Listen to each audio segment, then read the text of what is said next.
Selamünaleyküm hürmetli podpisçilerimiz. Bağdaki Ülke Hafta Savda kanalına abunəçiləri. Bugün 17 Mart 2026 yılı növbətdəki savdamız Gentra Mexanika oldu. Maşinamız yılı Texpasport 2022, kuzov 2023, 40 min yürgen krasiya Xralboy.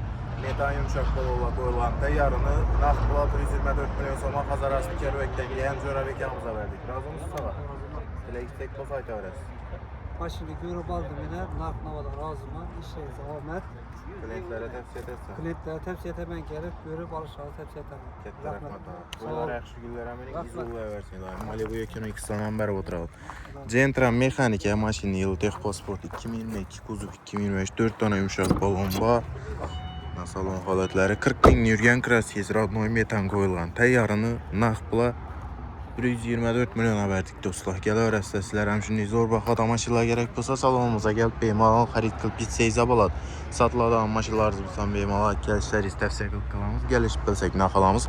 Olmasa satıb bərəmiz. Narxlarımız arzan, klientlə köp, savda zor. Gəl öyrəsələr.